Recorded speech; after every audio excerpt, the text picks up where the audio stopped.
Prolific Show. I am Prolific B, and this evening I've got some lovely young men here, and I want them to introduce themselves because today the topic is about it's very difficult for them to get onto the property market now. So we're trying to find out how and what challenges they faced, and they're still going to talk about what they do.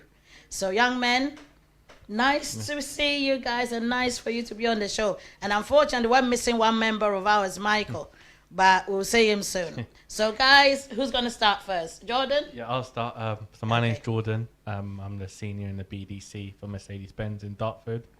And yeah, I haven't been there long, nearly a year. And so hopefully continue to grow in the business there. Thank you. So, Bijo. Hey everyone, my name is Bijo Parakel. I'm a work placement officer at City and Islington College. I've been there for about 2 years now. I work with different demographic of students, accounting and finance, learning and disability, and business students. That's it. And hey guys, I'm Andre, and I'm a student funding officer at King's College. And yeah, I've been working there just over a year, and I'm based in the Southwark campus. Okay, thank you so much, guys. The reason why I actually told you guys to come in today was because it's very difficult for you guys to get properties. Because when you're older, when you're getting older, you want to move out of your parents' house. And now I've realized that your demographic, you guys do not want to rent because you find it a bit, I don't know, a bit iffy in terms of why should I pay a lot of money to rent when I can buy? Yeah. So now, before we go further, in Mercedes, before we get to that topic, on Mercedes, why did you go there, basically? So I just not randomly, but always had a small passion for cars. And then I started because I watched a lot of YouTube, and I started to get more involved. I watched a YouTube called Urban Automotive. And then as I started watching more car programs like Car Wow, just reviewing cars, and I thought, you know what, maybe this is something I would like to dive into, because before I wanted to be a kitchen designer. I wanted to carry on in that role in construction. Okay. And then I so happened to found Mercedes and was lucky enough to get it, and then a couple of months later get promotion and become a senior. Oh, wow. Yeah, so then from there I realised that's my home, so I want to go there upwards. And people have been there for about 10, 20 years, and they've developed from being just a workshop technician to now being general sales manager. Wow. So that's the sort of footstep I want to follow. Okay. Yeah. Is there any family discounts? Hey, I might as well throw that in. Yeah, well, if you want service, I can get you a discount for service. Fair enough. Yeah. So, okay. Are you finished? Yeah. Okay. Thank you so much. Nice. So, Bijo, Yes. you give us your background too as well. Okay, my first bit of background starts from the hospitality industry. Okay. So when I was in the third year of the uni, I started working off at a restaurant called Steak and Lobster. Okay. It was in Marble Arch. So once I started, I got comfortable in that career because I was doing really good. Started off as a commie, then straight forward into team leader, head waiter. So enjoyed it. Pay was good, tips was good. But after I finished my degree, I was just like, I've got a degree now, so I need to actually use this to get an actual job relating to it. So I started to do a couple of courses on my own time just to get my qualification up in terms of jumping from hospitality into a bit more administration role. I did a CIPD level 3, so in terms of HR role to kind of get my gateway into the like administration role. Okay. But in the meantime, I was just doing temp job in the City and Islington College where Andre works. Okay. And I believe it's my work ethic that made them realize, oh, why don't you apply for this role as a workplace? Yeah, when it came up, I'm like, I'll refer you, I'll tell you, but they put in the good word.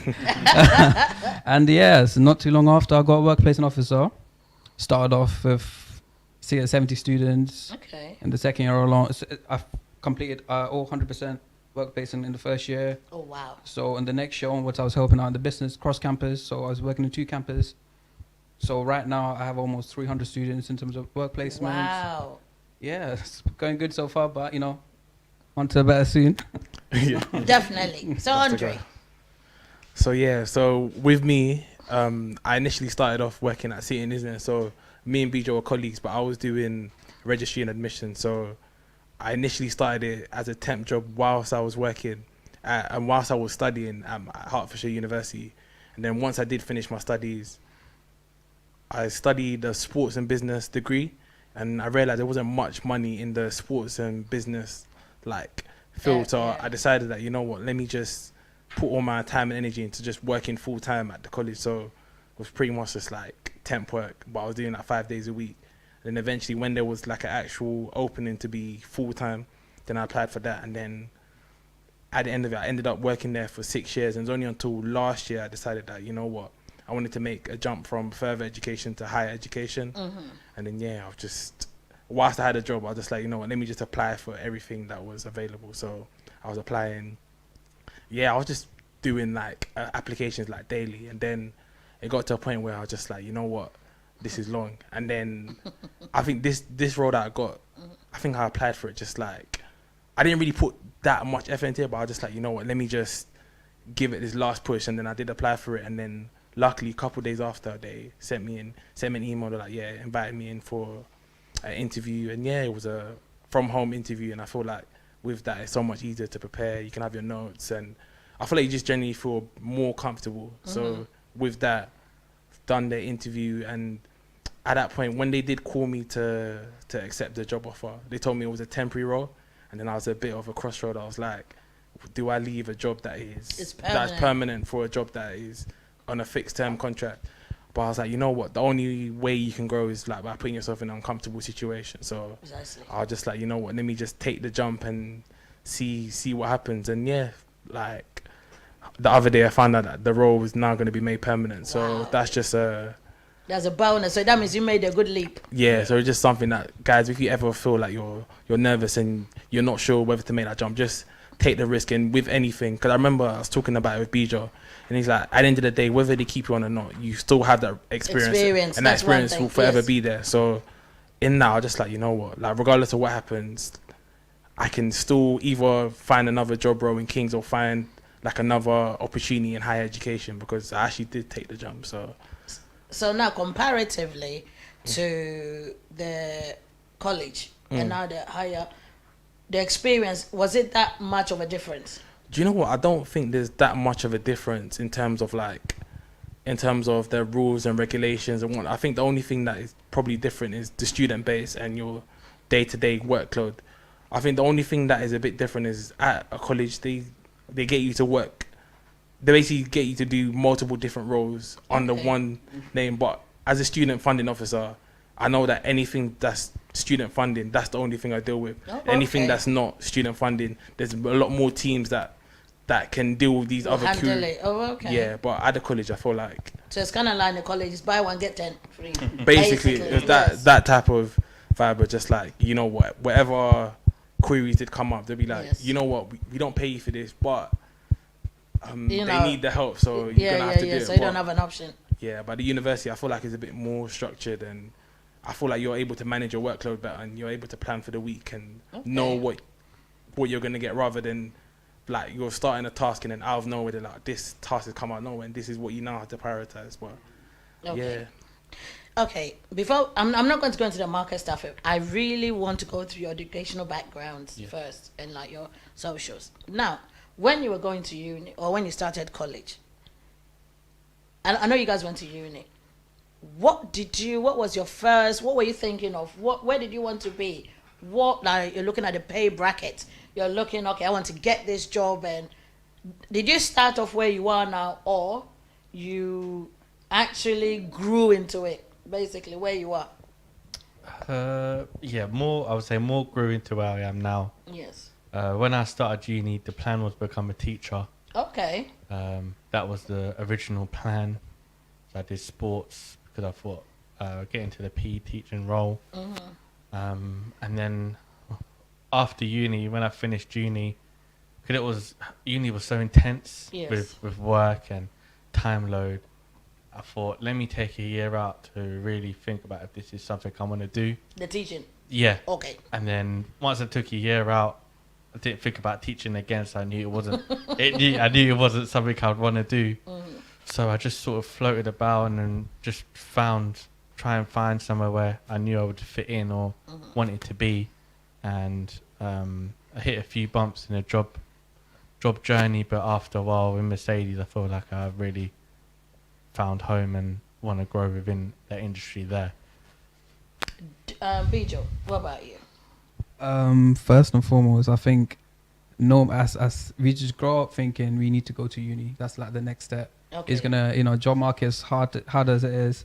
You need a degree so you have a better chance of getting a job. That's what's promised to you anyway. That's it. But that's not how it. That's not how it always works. But so same. I knew that. Okay, the next step is But university.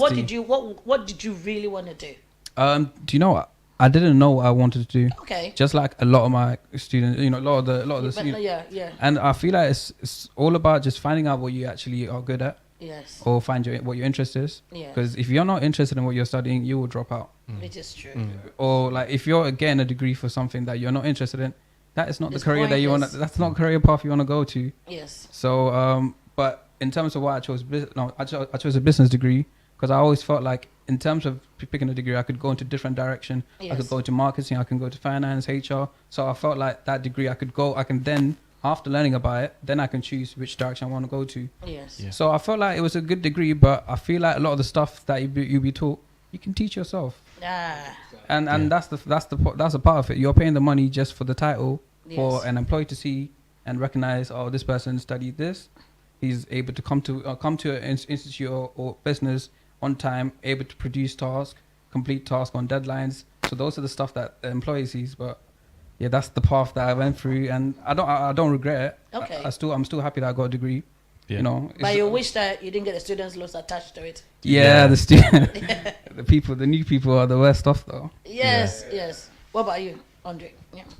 So I think initially, as like everyone would know, like my main passion is football. Like that's what I ultimately wanted to put all like my energy and effort and everything into. But then you get to a certain age and you just kind of realize, with opportunities and with injuries and stuff like that, that is not as plausible as you thought. And like in this country, pretty much everyone wants to be a footballer. So it's not something you can just get up and be like, yeah, I want to be a footballer. And it's just like it's not given to you. You have to like put in a lot of work. So then at that point I was like, the closest thing to football is like doing a sports degree.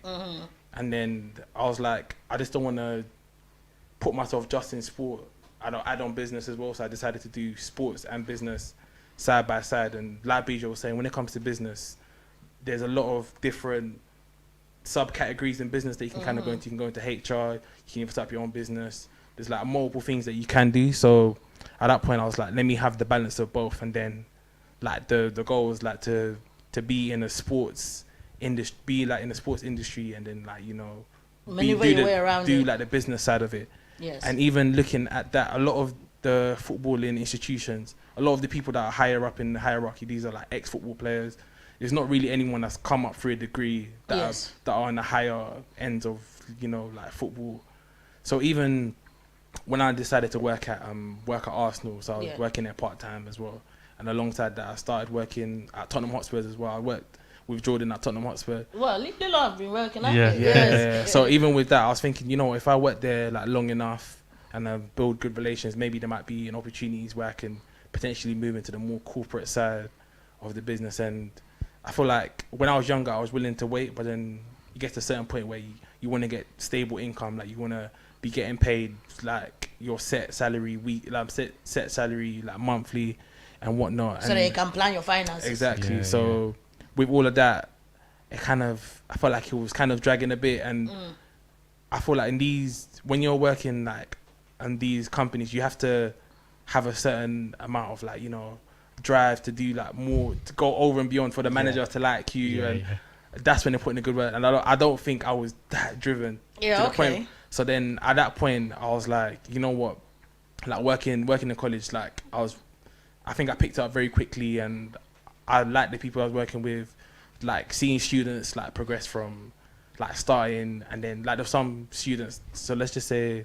ESOL students, so they will normally start the course and they can barely speak a word of English, and by the end of the academic year they're speaking like good English, and that's good. and then they actually like build relationships with you because they see you day in day out, like you're helping them, like they feel like you're the reason why they're progressing and whatnot. Okay. So I found that very rewarding, and then That's good. through that, then I was just like, you know what, let me just continue to do it, and then see how far I can take it. Because I think one thing that COVID taught me is that like public funded like sectors from the government, they will run regardless. So like during lockdown, like You're I was still working from because home, the government had money to Support you. to support exactly. Yes. So with that, I was just like, you know what, maybe education is somewhere that is a safer more bet. fruitful, It's more stable. And then you get regular income. Exactly. Yeah. So yeah, with that, I'm just trying to see how far I can take it in, like, you know, see how far I can take it in the educational sense. And yeah, if I continue to take brave steps, regardless of what happens, because even like with Jordan's like progressed like very quickly within Mercedes. Yes. And it's not something that he initially thought, okay, yeah, like this is my actual step. But then when you realize you're good at something, naturally you just gravitate Excel. to You exactly. just excel. So Excel. even seeing something like that is just like giving me more motivation to be like, you know what, yeah, like in Kings, if there's opportunity to take a senior role, like yeah, why not just go for it? And wherever you don't know, there's always be someone above you that will support you to get to that level. So yeah. Okay. You know, when you guys were growing up, what were the challenges? Because you know, when you're younger, you're free. It's like you know that your parent is going to be there for you. You know that wherever you do, your parent is there to catch you. Yeah. Now that you guys have grown up, yes? How old are you? I'm 27. How old are you? 27. How old are you? 27. Okay, so now that you guys, it feels like you're on your own, basically. You're not on your own, but you know what I mean? Yeah. You're able to make decisions, your financial stuff. What were the challenges that you guys faced? Sort of taking on responsibilities. Trying to make decisions for yourself. Yeah. Yeah. And also realizing that I can't just get something. I have to think about it in the long term. So, for example, I think about getting a new car. Might be good now, but in the long run, when I do plan to move out with my girlfriend in 2-3 years, will I still be able to afford that car with a house? Okay. So it's stuff like that, trying to balance it. Stuff I want, the stuff I want for the future. Okay, so you're trying to compare things that you need and your wants. Exactly, so yeah. you're trying to weigh your wants. Yeah, so when I was younger, I didn't have to think about that because I could really get anything we wanted, we could just have without any consequences. Because I know in 6 years, like for example, when we was at uni, we used to eat out all the time and buy clothes because we knew that in 4 or 5 years' time, we could just have that fun. That was our time to just have fun. Whereas now, when we speak about buying houses, we're like, going out. We've got to stop going out as much now. So now you're actually trying to balance your finances. Yeah, and that's why we said that when we go on holiday, that'll be our time to like enjoy, and then when we come back, just go back to reality. What about you, Bejo? You know the challenges that you had. Were there things that you felt that, you know, I can still get away with it? Because as Jordan was saying, you guys have got... I know you guys, you plan your holidays ahead of time. You do all those stuff. Yeah. I feel like it's important to like think of this, like, you know, I remember like Andre used to sit me down in terms of how he runs his budget. And I know, innit? Yeah, sorry. You know, he loves it. I think he watched like a couple YouTube videos, and he loves. No, it's in his DNA. Trust me. He loves breaking it down. He loves breaking it down for other people in terms of okay, put this money's here, put this. Okay, so in terms of then you kind of when you write it down on paper, that's when you actually see how much money is going in and out of your account. A lot of the times when you see that notification, you see it, you put it back up. Yeah. You don't want to see that again. So a lot of times when you write it down and you break down, okay, these are my monthly spendings. This is something that I'm gonna have to put aside. As soon as I get my pay, I need to put this money aside for this. So that this is what I'm left with. Okay, what do I want to do with the money that I'm left with? Okay, if I got future plans or buy a house, start a business or anything, you need to put money aside for this, money aside for that.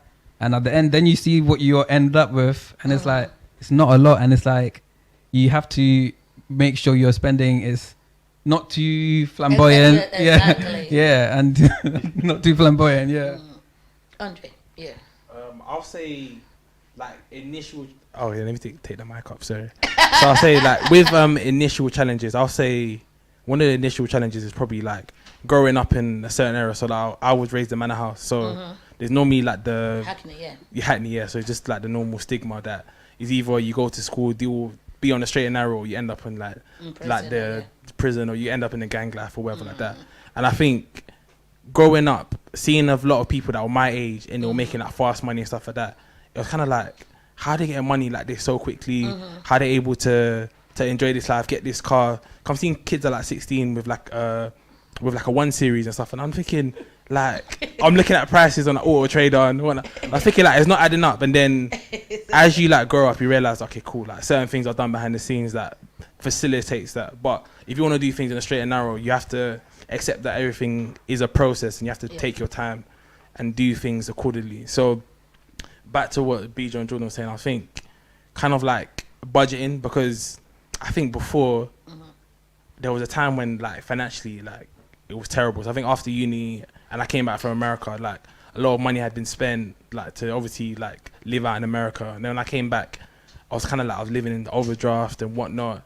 And it was just like, I think that life just became very draining, because it's like you want to go out and enjoy certain things, but you're just thinking, oh, I'm eating to my overdraft and whatnot. So then eventually got to a time when I was just like, you know what, I need to actually sort myself out and begin saving and putting money away. And then I think that was also a reason why I decided to work at CNI, because I realized that if I get regular income, then I'll be able to put certain money aside and then put some money towards like actually enjoying myself and whatnot. And then also being in uni, I think it kind of gives you like a false sense of security, because it's like when you get this money from student finance, it just feels like monopoly money. It's just like, it's like monopoly money. Because yes. you get that money, and it's just like, okay, cool. You get that money, you spend it, and then before you know it, you got another drop. You got another payment from student finance, and then you have that for 3 years. So you're just like in a bubble. It's like, even though I was working a little bit here and there at Arsenal, like it was just only topping me up. But really and truly, like student finance is what I was actually living off. And then when I got to my 3rd year, and I realized like this last installment, after this, that's it. you have to work. Yeah. You actually have to work. And I think with that, it's having that shift in mindset where it's just like, you can't just always be like going out partying, buying drinks, doing all that stuff. Like you actually have to put money aside. And I think one thing that I wish I knew earlier, and I'm actually lucky that Bijo taught me about it, is like investing in like crypto and investing in like index funds and stuff like that. Because if we had that knowledge back in university, like even if we're putting like £20 a month, like instead of like just not having a Nando's or something, putting that money, instead of having a Nando's or something, putting that £20 a month, if we were doing that from when we're at uni, and let's just say 6-7 years going for, like we'd have a lot more money, and we could have potentially been in a place now where we'd be like, okay, we want to get a house, fine, put that money, put that deposit down. So I feel like now is probably like a thing where the younger generation probably needs to be educated on these things more, where they know about it. Because if Bijo never told me about it, I just thought save your money, and like you'll be there when you need it. But then I didn't know that things like inflation reduces the value of your money, value of money. So putting your money into like an index or crypto gives you a better opportunity to actually like grow your money. So these are like the small things that. No, but that's a very important thing. So Bijo, sorry. So how did you know this? No, do you know? Since we were talking about like how we grew up and whatnot, so I do want to say I feel like the education system here is very aged. It hasn't changed at all, and even in terms of him talking about investing and precisely, like I just feel like they can be just taught in the syllabus in a different way. You're teaching maths, you know about compounding, okay, compounding and percentage, okay. When you're taught that, you can be taught that in terms of from an investment standpoint. Or you could be in terms of subtraction, in terms of instead of teaching algebra. Yeah, instead of just teaching algebra, or give the student a math problem. Yes. Okay, you get 2,000 salary, you have this much expense. Factor that in and give the answer. So it's worded differently, so they're able to like understand. Articulate. Because like when you're young, you have zero money management skills. Which is true. Then you go into uni, then you're given big amount of money. If you have no money management skills, you're not going to manage that money well. So I feel like it's about when you're growing up, if you just taught stuff and how they can be applied in different aspects, instead of just algebra or like certain things that people only know it by the symbol. Yes. You're not actually applying that in real life. Oh yes. So I feel like it's that shift that we had to go in terms of teaching it ourselves, YouTube videos, TikToks, Instagram, whatever, teaching it everything by yourself. Find someone that knows. That's even better. Yeah. Find someone that, able to like make this a topic. Talk about it. We talk about everything and anything, Yes. and that's why we just bounce off each other, different ideas, different, So I feel like that's the main part of just growing up and learning about different stuff. Yeah. Jordan? Yeah, I was just thinking about it as well. Like when we was in school, I think our year was the changing point for Thomas More in terms of, I think what did we get, like 93% A star to C, one of the best. And then think about it now, when they made us do Saturdays like classes and we had to spend an hour after school. That wasn't to benefit us; it was to benefit the school. Yes. In terms of just getting them a better result rather than them teaching us. Life Be skills. say exactly, or like relating things in our subjects towards life. And now when Bidra said that, it made kinda me think- clicked. Yeah, makes you think that school actually wasn't setting it up for me, setting up for themselves just to make themselves look good. So more kids can Yeah, go. 100%. I feel like the school's teaching you to pass a test, not pass life. Yeah, just Oh, well, okay, so- not to yeah. actually survive in the world out there. Yeah, school's about what when we was there, just about memory. How much could you remember? Yeah, yeah. And then as you said, they just push uni towards you. Apprenticeship was never talked about in our year. Like it wasn't a thing to speak about, but now I really push Yes. apprenticeships rather than uni because I've seen people come from apprenticeships and now they're established Excelling. in their role and in the business, and apprenticeship allows you to have the experience Without the big student loan. And I always say as well, when now companies, if they see you're willing to learn, they will pay for your course Okay. now. And I feel like that's why apprenticeships for me is the best route to go Thank you so much. in terms of building somewhere. And you can have a bit more risk. So if you do apprenticeship and you That don't you're want to not- do it, you don't- you you can can- just swap Yes. because the money towards You've got it that is flexibility. very small. Yeah, very small. Whereas uni, you got a one shot. Yes. Otherwise, if you drop out, it's very expensive Exactly. to do that all again. Yeah. So, yeah. If anything I should change when I was younger Mm-hmm. is look towards apprenticeships. Do you feel that with just what you've just said now, what encourages you guys? Why do you guys feel that, like by growing up, trying to get your property, what was the turning point? And then how did you, what was the turning point for you guys to feel that, okay, I want to buy my property instead of renting? It wasn't necessarily like a turning point. It's more that was the next step for me. So I went to school, went uni, got my job, and I've got my job that I plan to grow in. So, and then you find your partner, and then sort of with your partner, the next step now is to get a house. Yes. And then once you've got a house, marriage. So it's sort of going through my process of life and trying to complete it. Yes. So, and I always said for me that once I get a house, that's like, I always say that's 50% of your life complete in terms of getting what you need. Because once you've got a house, you've got that roof over your head for life, and you've got your stable job because you've worked at it from a young age. My partner's got a stable job. Okay. So in terms of that, I know I will never need to worry about that. And once I got my house, it's something to less worry about. Yeah. Rather than me renting, and it's not my house. Yes. And renting is so expensive, so I'm not able to save. Yes. And and with tenants now, I think they're a bit more ruthless, and they'll just They are. they will just put the prices up, or just say I'm selling Yeah, the the house landlords. now. Yeah. Yeah. So No, it's because of the interest rate. yeah. So in terms of that, renting is very scary right now. It's and unstable. yeah, and it's not it's for I think people our age, it's not an option. Not an option. Bijo. Okay, in terms of buying a house. Yes. So in terms of buying a house, I feel like that's that's the next step. Yes. Because for a lot of people, house represents security. Okay. Because at the end of the day, after you're retired or after you finish your job, what's going to happen to you? Do you have a house to live in? Or I think that's the race in terms of And to raise your family. yeah, raise your family, getting that security in terms of am I going to be able to it's just one thing off the list, Yes. and that's like a key achievement that everyone needs. Like if you ask anyone, they all want to buy a house. That is or- your generation. Yes. And it's it's also an asset Yes.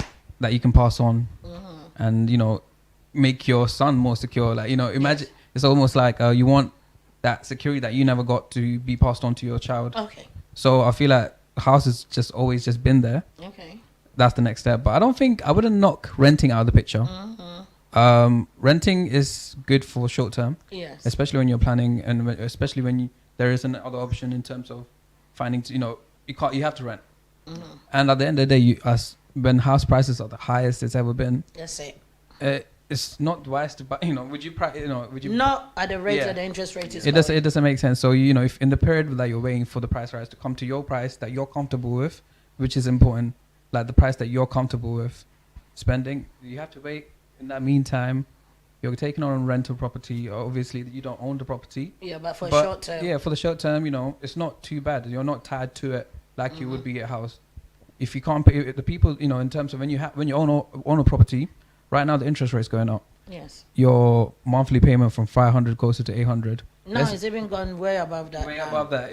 And it goes every 2 months now. 2024 is going to be another one. So it's just like constant. And imagine if you're doing 2 properties, all of a sudden now you can't cover the bill. Yes. So in terms of at that point in time, who's worse off? Someone who's renting, or someone who's currently can't make the payment for the house and he will lose his asset. Yes. What about you, Andre? Yeah. I'll say the reason why I'm probably looking now to get a house is, like Jordan was saying, I feel like it's the next step. Like as you're growing up, like you get your job, you find your partner, and then naturally you're like, that's the next step you want to make. And for me personally, I kind of see like Bijou was saying, getting a house right now doesn't really make the most sense because it's at its highest point. I feel like probably the best thing to do is maybe either weigh it out and like live at home, or if not, live at home. or if not, You're not even doing the renting bit, are you? no, I'm saying that I'm giving that's one of the options. Or if not, then you yeah. decide to rent and get something that financially does help you out. But then, for me personally, kind of like the topic that we were initially talking about is like trying to get a house as an individual in this country is near enough impossible unless you're in a relationship. Yeah, I feel like a relationship now looks like a more viable option because, like, speaking about it, you always say that it's always good to have a house for yourself and then you get a house for your partner. But in the current climate that we're in, trying to do both financially is going to take not viable. It's not viable. And a lot of, like, banks and people that will give you a loan for your mortgage, like, they give it, I think it's 4 times. I think it's 4 times your salary. So if you think about it, let's just say someone's on 30K, the best house you can get is 120K, and 120K in London, you'll probably just get like a room, or like you get a room where you get like under the stairs like Harry Potter. You get parking or something. So like with that, if you think about it, so let's just say you've got a couple, so both couples are both earning 30K, that's 60K. So you times that by 4, that's 240K, and that's a better proposition. So getting a house for 240K makes more sense. And you get even in London, you still wouldn't get something. Yeah, but you still get more. You get a better value for money. So I think now it's looking like a lot of people now are looking to get houses with their partner. That's something that I've like been thinking about, and I've been speaking about with the boys as well. It's like it's an option. Like doing it by myself, I feel like that does make a lot of sense. But the time it will take and how much I'll be allowed to rent, unless like God willing, I do get like a pay rise or something like that, to be able to receive more funds could be an option. But I think that's one of the challenges in the property market at the minute. So now it's like you guys are talking about properties and stuff, even if not even thought about having kids. So then how would you equate that into it? Because now you're talking about buying a house. You've not thought about trying to get married. That's another cost. You've not thought You've not thought about having a family. That's another cost. So doesn't it become a little bit more scarier? I feel like for me, when that bridge comes, I'll cross it.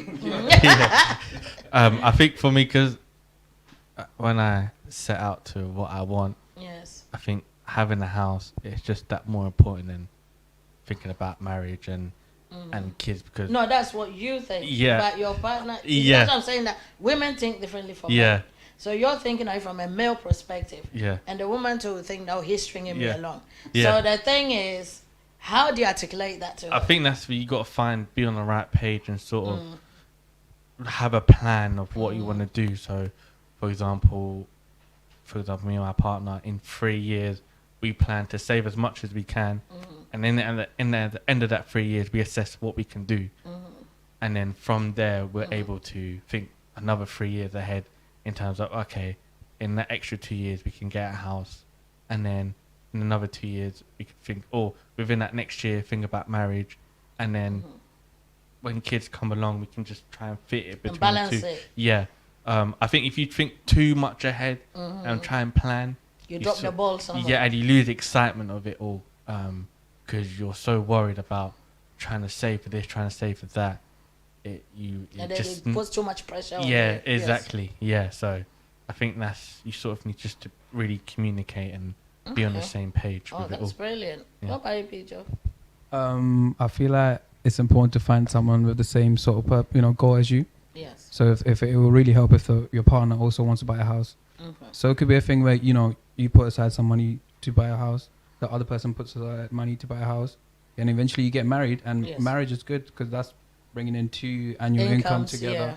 So the larger mortgage available, and you can bring that deposit in and actually invest it. So I feel like in terms of talking about marriage and property, I would say like it's something that you do need to. You don't necessarily need to plan it, but you need to think about this. Yes. Or make it like a topic of conversation. Yes. Talk about it with your partner. Like, oh, have you got any payments coming in soon? Or it could be, I'm thinking of traveling. I got uni, masters. It could be any sort of different pay. They have to pay, but Yeah. so it's always important to have this conversation with them. Find out where you lie. Okay. I think when it comes to, like you said, thinking about kids and stuff like that, Yeah. I'm kind of like in the mind frame that it's very good to plan, but sometimes I just feel like sometimes life comes at you and you just That's have it. to adapt to Yes. when that situation comes. Because sometimes I always used to think, okay, cool, like I've got a set plan of when this is gonna happen, when that's gonna happen, and then sometimes things happen sooner, Out of things your happen control. later, and like No. so all of those things, like you can't always prepare for it, but I feel like you can have like a soft plan in Yes. place. Like, okay, cool, like this could You potentially can have a happen. contingency plan. Yeah, like stuff like that, That and if something goes out of skelter. yeah, and also like having friends that like have kids and stuff like that. As much as like we complain about this country, the country does sometimes have some things in place to help parents in this country. So I don't feel like you're completely by yourself. I think once the kid gets to a certain age, then you have to then take on more of a financial responsibility. But when yes. the child is younger, stuff like that, and also with like having family as well, like as long as you keep good like relationship with your family, they can also help. Help So as a support network. yeah, so because they always say like it takes like a village to raise a child and stuff like that. So yeah, it's just with those aspects, it's kind of like when you're having a kid, you kind of have like 9 months to prepare. So you kind of see within that time, how do you prepare, or kind of put your best foot forward before Yes.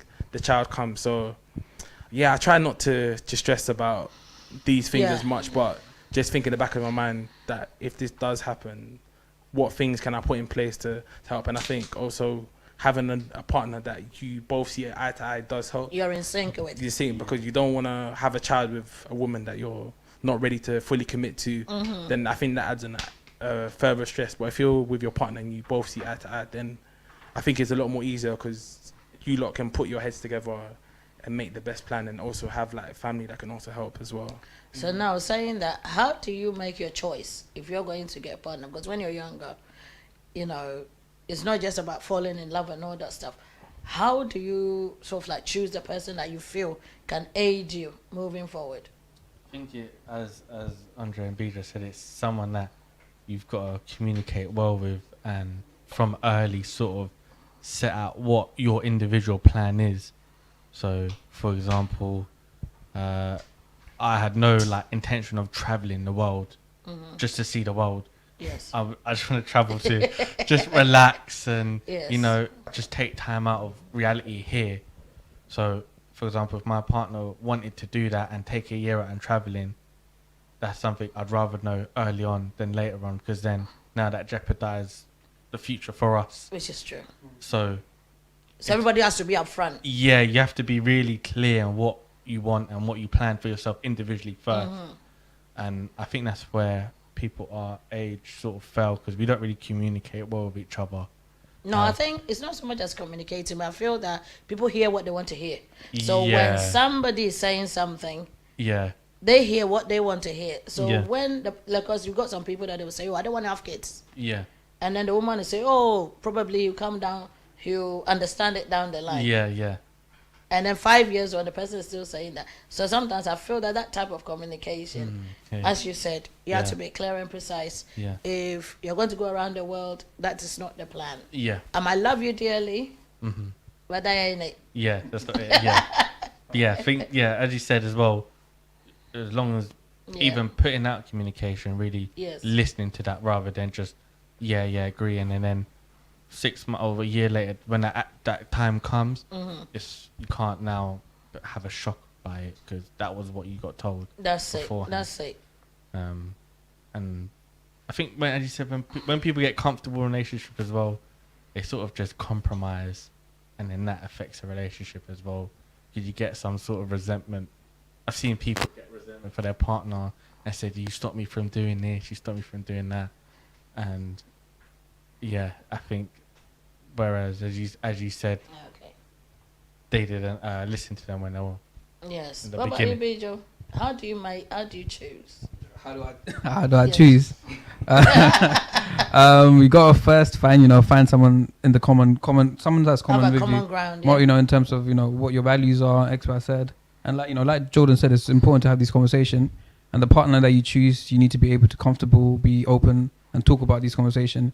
If it's like you're trying to have this conversation and the person just like, no, I don't want to talk about it, that's your business. Like I'm just gonna So it's important to have the conversation to find where you're at, and talk about different plans that you have. Like if I'm talking to someone and the person's like, I plan to travel the world in the next 5 months.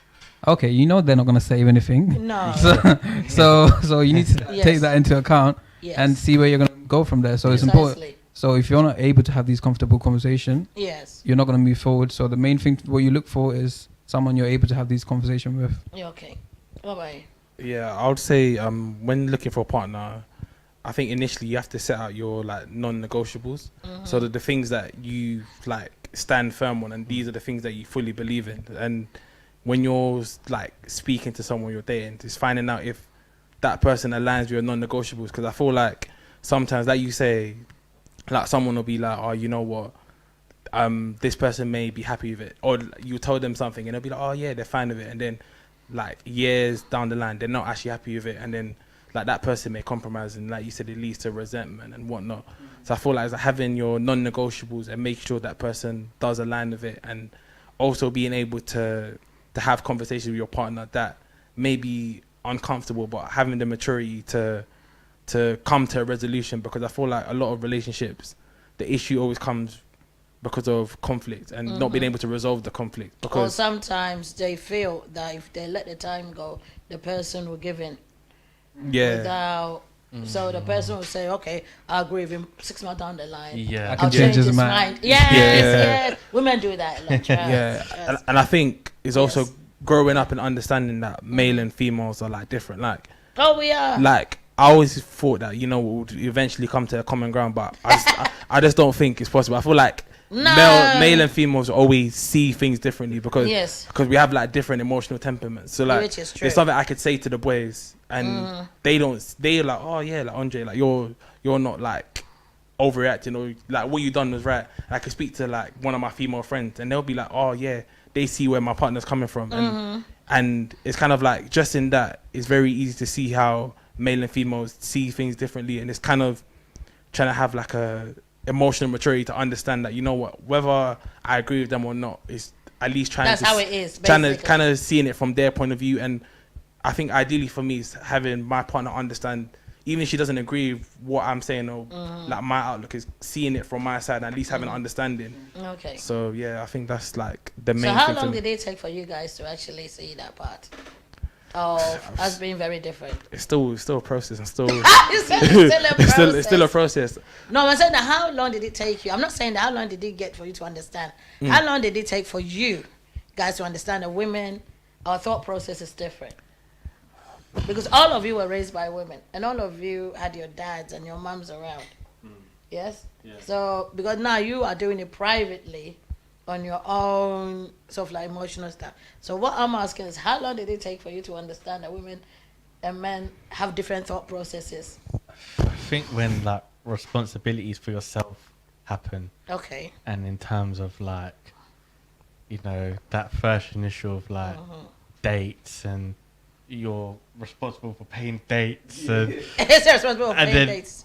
Okay. so You're responsible for paying dates. paying dates, and then you know you have to, when growing up, you're now learning you have to look after the woman, and then all that pressure builds up, and it's just from then as I was growing up, I realized, whoa, like okay, maybe there's more. I'm becoming to, a man. Yeah, there's more to being a man, man. than just finding someone Yes. and just thinking I'm just gonna grow that person. There's more responsibilities on myself, and it's not always gonna be 50-50 in that Yes. sense.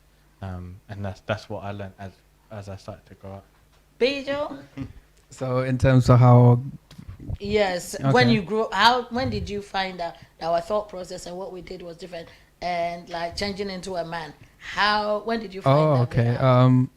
I feel like deep down everyone kind of knew it from when they were younger, because you know you can tell how a girl reacts and a guy reacts, but as you grow up, I feel like it's an balance that both men, when you're in a relationship or got a specific thing that you're trying to get, different perspective and different ideas that both can kind of input, and it's different people, but it's also a thing of you need to take into accountability what your role is as a guy in a Yes. relationship. So if whether it's covering the bill or whether it's just looking after them, and that's something that you have to like take into account in terms of your normal monthly expenses. Yes. That's just It's said one. normally, so on top of your own expenses, you have to take another bit on. Yeah. You have to. Okay. Otherwise, you wouldn't be managing it properly well. Like Andre will be angry. It's 100 again. So when did you find out? Do you know what? I'll probably say when I finished uni and kind of like, I just think naturally when you're growing up and you see like certain situations, like let's just say like with your friends, like certain like situations they will get into, and then they will tell you their side of the story, and you hear like the other side, and you kind of like see how like one situation can have two different, like someone can see one situation in multiple different ways, and I realized that when it comes And to the male weights seem to always be similar. yeah, like the males will see eye to eye, the females will see eye to eye, and you just realize that sometimes it's not about. I've realized it comes to a point where like there's never gonna get to a point where we're gonna have like We the same- agree to disagree, Yeah. basically. yeah, you have to agree to disagree. Like I could sit there all day and talk about like a situation, because there'll be like times we'll go to like Zaki's house and we'll talk about like certain situations, and then the guys will say their point, and then girls are arguing their point, and it's like we can argue the whole night and we'll never get to like a point like no one ever fully agrees. So it's one of them ones that when I was growing up I just understood that like male and female are different, but Yeah. at the end of the day like we need each other, so we have to find like a common ground, because To be. yeah, and to coexist. exist. Yeah. Yeah, So, I feel like it's just about understanding each other, because a lot of times you want to say your fault and she wants to tell your fault. You're both just trying to be heard. Yes. As long as you acknowledge their points Yes. and be like, okay, I understand why you think that, or understand that's your plan. Yes. Then you can be like, do you understand what my point of view is? Yes. So if you're able to kind of like navigate that, you gotta sugarcoat a lot of stuff. Otherwise, That's sugarcoat a lot of stuff. you got in a calm voice. Otherwise you're not gonna get stuff done. Yeah, I hear you. And talking about that, please, I want people to share. I want people to share this program, because this program is very, very important, because sometimes we forget that our youth, they're growing. You guys are able to articulate it better than us grown-ups to your peers. And Zaki is my co-host. And hopefully in 2 weeks she'll be here, because sometimes she goes on courses and stuff. So, but I would hope that you guys would do a show whereby she's going to do that show and bring you guys in a debate. So you have women, and then you guys will do a proper debate on certain stuff. Yes. By the way, I just wanna do a quick shout out. Zaki's got she's got an event that she's got on the 16th of July. She's got a football match that's going on. Wow. So it's gonna be £10 entry, but all of those proceeds goes to her auntie's charity. So auntie's got a charity that's run in Cameroon. So guys, I'm gonna get her social media links. I think we can probably post it. Yeah. Post it on the page. So yeah, guys, if you're Omega down, will post it on the page. We'll let producer do it for us. So if you're down for a football match, it will be a game on the 16th. We'll be there. Yeah, Yes. we'll be there. So Yes, that would be brilliant. Oh, it's nice. And I didn't know even she was going to do that, but she's the co-host of Young and Prolific. So we'll see whether we can get another showing before just to the promote match, it. so that she can promote it. But I really want this debate for you guys, because the reason why I say that is sometimes looking into your experiences gives us the adults the sense to understand where you're coming from, because sometimes we forget that we've grown up and you are your own independent person, because so long as you're in our lives, we still see you as our babies. So sometimes we can't see past that. And for that, sometimes it amazes me when I talk to you guys and how intelligent you guys are and how you guys have progressed, because I've known you guys for younger, but which is really good. Because when you were talking about people joining gangs and all that stuff, you people have been able to screw your head on right to be able to get that sense of, I want money and I'm not going down the dodgy route. Whereas you grew up in an area that you could have easily done that. Now, what is the most scariest part of you knowing that you could have easily gone down that path? Because there are people that you guys know that did. I don't know. I wouldn't say scary. Obviously, I think the outcomes that we see and what happened, I think that's the scariest part. That if you did go down that route, that you could end up dead, you could end up in jail, you could end up getting someone pregnant that you didn't want to get pregnant and having a kid from an early age. And I feel like my partner that works in social work, I think that's one of the biggest issues. There's a lot of mothers and fathers, teen mums and dads that they're not ready for a child, and then you see how the child is raised and it becomes a vicious cycle. Yeah, it becomes a vicious cycle. So they are not raised properly, and then when they grow up, they don't raise their children properly, and it just kind of goes on. But one thing that I'll say is just I think I'm grateful for the friends I had around me, and it's surrounding yourself with like-minded people. So when you do have like-minded people around, you're saying the word for your parents, Ben, keep going. You know what? I agree. I feel like parents is definitely a very important thing, but I feel like there's a lot of children that their parents are strict. They raise their children properly, but once they get a taste of freedom, so especially when they go to university, that's when they get to really experience. They just go wild. They wild out. They go off the roads. But I just feel like having like-minded people around you that can give you good advice and when you, because I feel like sometimes when you have bad thoughts and things like that, you may just take it to one of your friends. Your friends be like, nah, that's not really what you should be doing. Or you'll just kind of nip it in the bud. And when you hear a better alternative, kind of changes your mind. But let's just say the bad thoughts I had, I was around other people that's oh, you know what? I want trainers, but I don't have the money for it. And they'd be like, yeah, just go to Sports Direct, quickly rob it. Then and then that could just be a thought in your mind, and then you start doing it and you realize, oh yeah, I got these trainers for free, why not do it? And it just becomes a cycle, and it only till you get arrested or something happens when it becomes an issue. But yes, definitely, I think being alongside like-minded people that can give you good advice and just keep yourself in good environments, and I think football has also helped as well. And you got family as well too. Family, exactly, yeah. So you got a family network. Yeah, I definitely agree. It's more around your friends. We since year 7 being with each other. I've been with guys probably from school times around these guys more than I was around my mum. Yes. And I was going out, BJ used to go out all the time on the weekends when I was younger. And then obviously being Andre playing football in the morning and then being in the same class all day. And then don't forget Michael, you know. Yeah, Michael as well. Yeah. And then us all going uni together. Yeah. Me and BJ lived together. Michael and Andre lived together. And then we would just go to each other's houses every other day or go parties or just meet up and But go you people somewhere. kept you people kept yourselves in check. Exactly, and then as Andre said, if one of us was thinking a certain way, we'll just all be like, okay, let's find an alternative and really help each other. And that's sort of what I'm grateful for in terms of us always being on the same page and Yes. and helping each other grow, Propping each in a other up. Yeah, because really and truly, like, no, I don't think any of us would be here where we are now if we were in a different friendship group. Okay. 100%. Yeah. I feel like I do want to touch on, like, I feel like the points that you said, that's the main point. But in terms of just to touch on family, I would say, like, having the parent figure there who's checking into that you came home after school. That's one of the main things. A lot of times no one's doing that. Yes. And where they're going to hang out if they know their mom's not going to be checking on them, so they can come in whenever, like. And it's about, oh, your son got new shoes. Oh, wait, hold on, I didn't go and buy them shoes. Wait, how did you get those shoes from?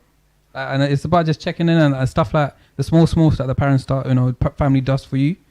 That's also the main thing, because they're worrying about you 24/7. Yeah. They don't want to give you a phone. You're on the phone all the time, but they give you the phone because when I call you, you need to answer. That's it. So I feel like family also touches into it. So guys, have you got anything you want to say? Because we're almost done.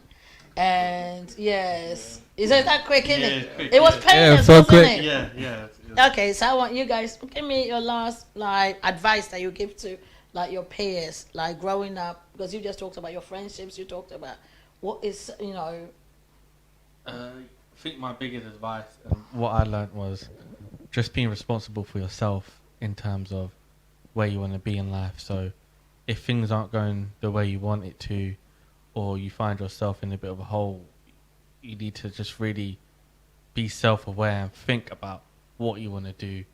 And once you find something, don't give up on that. So for example, when I was looking for a job, I had how many job interviews did I have?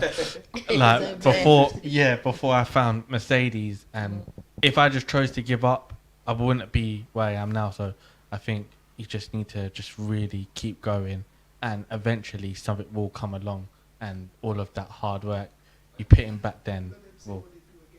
Okay, so tell us what you do. So I'm a senior for the BDC, to the Business Development Centre in Mercedes. Benz. Yeah, Mercedes-Benz in Dartford.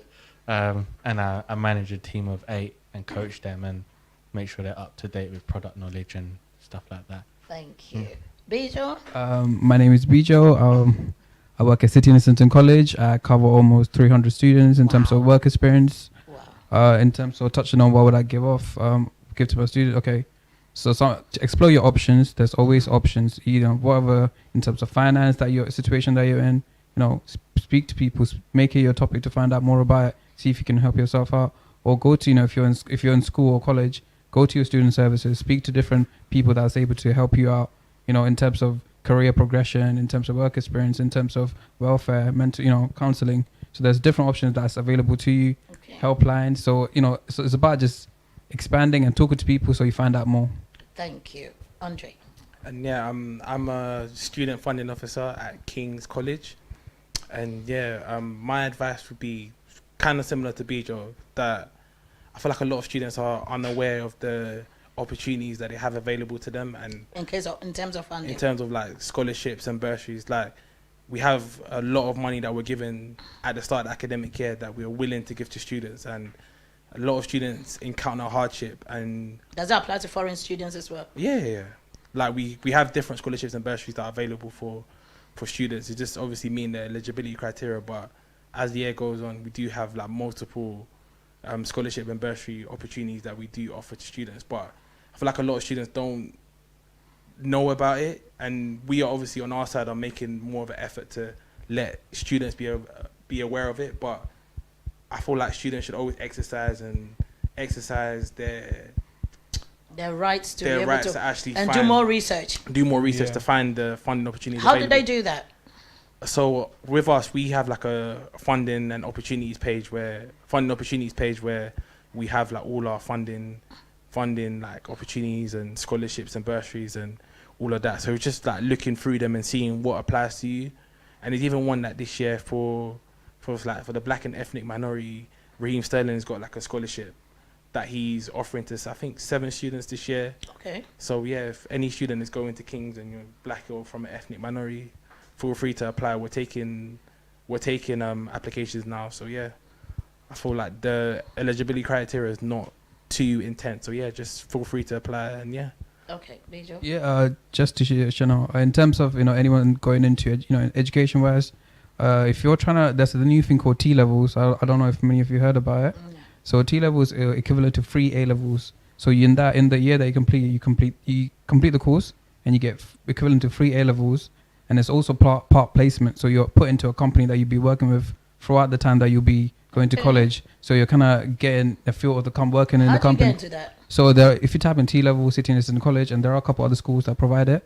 It's quite new, but that's the direction that the education system is going into Okay. more apprenticeship. Getting the students ready into that apprenticeship and placement style. Nice. So T levels. Guys, thank you so much for coming. Thank You know what? I really appreciate you coming down. I'm so proud of you guys because I've seen you from young, and I'm so proud of you guys. And I want to thank my producer. With him, he's giving us this platform for the youth, for you people to have your voice. Because I remember when you guys came and I said I don't do questions. Yeah. I just do like plain talk. And I want to thank my viewers for giving up their time and watching this program. And we thank Omega Live, Omega TV, Omega Live TV for giving us this opportunity. It's Omega TV now. For giving us this opportunity. And good night, everyone. And you know what? I thank everybody, and please continue to share this program, because this program is educational and it gives everybody the sense, and parents where to go to get any information. Everyone, have a good night and have a lovely evening. I'm Prolific B, and I'm out. Boom. Peace.